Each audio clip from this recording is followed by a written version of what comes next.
The Sri Lanka Freedom Party said today that no agreement has been reached whatsoever regarding a federal system. The SLFP made this statement in response to the recent resolution adopted by the Northern Provincial Council. C.V. Vigneswaran, the Chief Minister of the Northern Province, submitted a document to the Provincial Council recently detailing policies that should be considered when drafting a new constitution. The resolution was adopted unanimously by the councillors. Much like in India, where states are divided linguistically, Sri Lanka must be declared to contain two broad linguistic states. The Northern and Eastern Province consisting of a majority Tamil-speaking state and the other 7 provinces consisting of a majority Sinhala-speaking state. In order to ensure that no one community of people dominate the other communities nor subordinate them to hold them independence on them, it is essential that a federal system of government is adopted in preference to a unitary system of government. As per the resolution adopted by the Northern Provincial Council, the North and East should be established as a separate administrative unit as a Tamil-speaking state. The resolution also states that Tamil-speaking up-country Tamils must be identified, recognized and accepted as a unit within the rest of the country, while the Greater Colombo area, which is cosmopolitan, must be recognized to be the chief metropolitan unit of the country, having a separate administration. The resolution states that the question whether the remaining Sinhala-speaking state needs to be further divided internally should be decided by the Sinhalese people. Furthermore, it notes that adequate self-rule must be provided to these state governments, while the agent of the federal government will not be entitled to any executive powers. The resolution adds that the official and national languages of Sri Lanka shall be Sinhala and Tamil, and English shall be the link language. This speaks of the powers of the states and not about the Chief Minister. I hope the media will clarify this. This was drafted by a 19-member committee including the Chief Minister Sivaji Lingam and I. Criticizing Vigneswaran is similar to attacking all 38 councillors. There are two concepts that we have to consider. One is the right of expression, which is enshrined in our constitution. The other is that these are special persons who have taken an oath that they will defend the unitary constitution.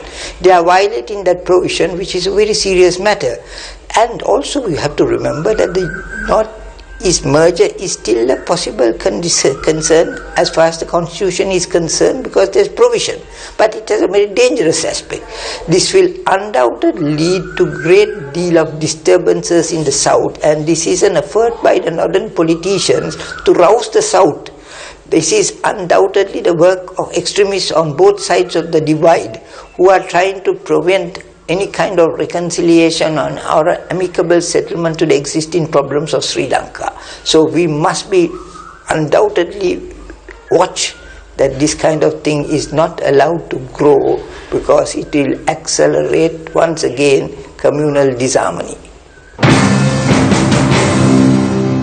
This is to do with whether a provincial council has the constitutional right to step outside of its framework, which is strictly provincial, and to pass a resolution for the second time on something that is completely outside their purview and therefore is utterly unconstitutional. Now, if they had had a seminar, the same people had gone somewhere else, Veerasingham Hall or the Jaffna University, had a seminar and then had a show of hands in which they supported federalism, that would have been something else. It's not unconstitutional. But as the Northern Provincial Council, it has absolutely no right whatsoever, constitutionally, to pass a resolution on subjects of this sort. The resolution is one that must be considered. What are the Muslim people saying? Are the Muslim people ready to live with the Tamil people as one? Several Muslim ministers and MPs are saying no. I say that this is also a very important matter that must be discussed. So if the Muslim people of the East are not prepared for this, then the Tamil people of the North must think about moving towards an idea that is only for the North.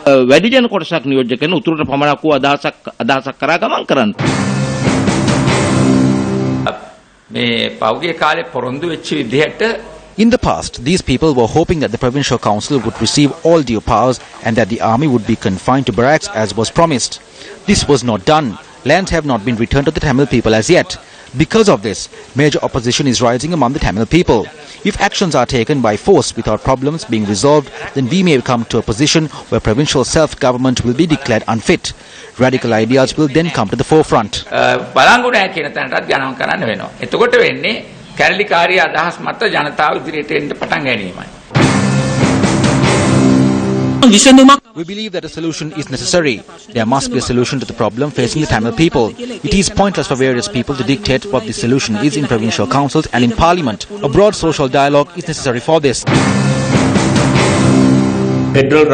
A federal system of governance will not in any way be conducive to bringing about national harmony in Sri Lanka. The adoption of such resolutions in a provincial councils gives rise to communalism once again. As a party, we went before the Supreme Court and divided the northern and eastern provinces.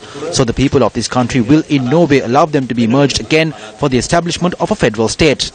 නැවත ඒකාබද්ධ කරලා එය federal රාජ්‍යයක් කරන්න කිසිසේත්ම මේ රටේ ජනතාව ඉඩ දෙන්නේ නැහැ. උතුරු නගරේ ඒකාබද්ධ කරන්න විතරක් නෙමෙයි. There were several proposals in that, not just the merger of the north and east. One was to establish a Muslim region in the eastern province, an autonomous administrative unit. A separate administrative unit for upcountry people of Indian origin is also proposed. The SLFP and UNP members of this government are silent on this. No one is speaking about this. ආණ්ඩුවේ ඉන්න ශ්‍රී ලංකා නිදහස් පක්ෂ සහ එක්සත් ජාතික පක්ෂ ඉන්න සියලු දෙනාම ඒ ගැන නිහඬයි. කවුරුත් කතා කරන්නේ. The clear stance of the SLFP is that we are not in agreement with the federal system. We are not prepared to discuss it either. Since certain forces did not confer the powers of the 13th Amendment to the provincial councils, let us discuss that. We can with humility decide how to implement provisions in the constitution. Resolutions can be adopted and referred here, but there will be no cooperation on our side. I wish to especially note that there will be no cooperation from our side on the proposal to merge the north and east either. පිළිබඳ සහයෝගයක් ලැබෙන්නේත් නැහැ. උතුරු නැගෙනහිර ඒකාබද්ධ කිරීම පිළිබඳවත් අපේ පැත්තෙන් සහයෝගයක් ලැබෙන්නේ නැහැ කියන එක මම විශේෂයෙන් කියන්න කැමතියි.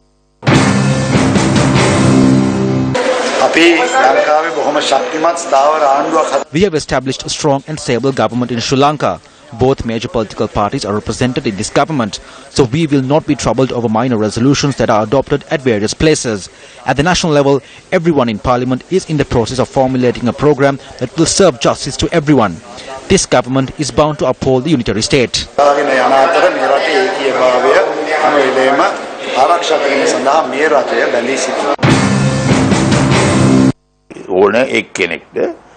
We cannot make a conclusive statement regarding the matter. Anybody can present a proposal depending on their views and stances, but the final decision is not made there. It is made here.